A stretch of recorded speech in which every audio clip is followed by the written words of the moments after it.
বিসমিল্লাহির রহমানির রহিম। মাননীয় স্পিকার, আপনাকে ধন্যবাদ। আপনার মাধ্যমে মাননীয় সংসদ সদস্যকে ধন্যবাদ। মাননীয় স্পিকার, ভুয়া মুক্তিযোদ্ধা বলতে আসলে কিছু নেই, এটা হবে অমুক্তিযোদ্ধা। বীর মুক্তিযোদ্ধাগণ দেশের শ্রেষ্ঠ সন্তান। তারা জীবনের ঝুঁকি নিয়ে দেশকে স্বাধীন করবার জন্যে মুক্তিযুদ্ধে অংশগ্রহণ করেছিলেন।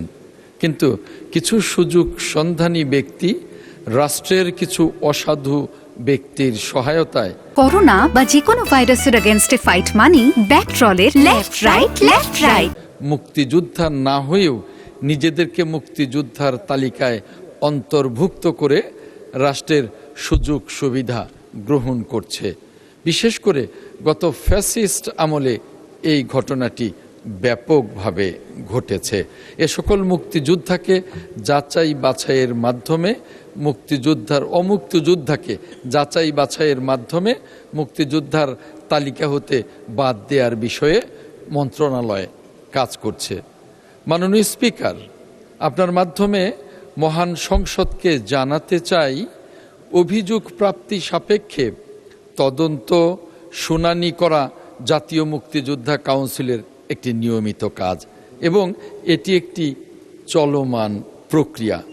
জাতীয় মুক্তিযোদ্ধা কাউন্সিল ও মুক্তিযোদ্ধা বিষয়ক মন্ত্রণালয়ের অমুক্তিযোদ্ধা হিসেবে কোনো অভিযোগ পাওয়া গেলে জাতীয় মুক্তিযোদ্ধা কাউন্সিলের সদস্যদের সমন্বয়ে গঠিত উপকমিটি কর্তৃক তদন্ত শুনানির মাধ্যমে যাচাই বাছাই করে অমুক্তিযোদ্ধা প্রমাণিত হলে গেজেটে বাতিলের সুপারিশ করা হয়। ইতিমধ্যে আগস্ট 2024 থেকে মার্চ 2026 পর্যন্ত সারা দেশে 481 জনের গেজেট বাতিল করা হয়েছে। মাননীয় স্পিকার, মাননীয় সংসদ সদস্যের এলাকা সিলেট 3 সহ সারা দেশের যে কোনো মুক্তিযোদ্ধার বিরুদ্ধে অমুক্তিযোদ্ধা হিসেবে অভিযোগ পাওয়া গেলে জাতীয় মুক্তিযোদ্ধা কাউন্সিলের সদস্যদের সমন্বয়ে গঠিত উপকমিটি কর্তৃক তদন্ত শুনানির মাধ্যমে যাচাই বাছাই করে অমুক্তিযোদ্ধা হিসাবে প্রমাণিত হলে জাতীয় মুক্তিযোদ্ধা কাউন্সিলের সুপারিশক্রমে মুক্তিযোদ্ধার তালিকা হতে বাদ দেয়া হবে।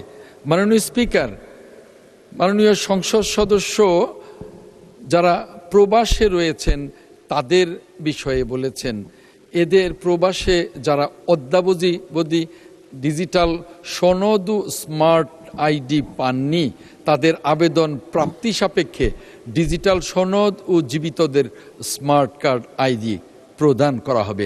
মাননীয় স্পিকার, আপনাকে ধন্যবাদ।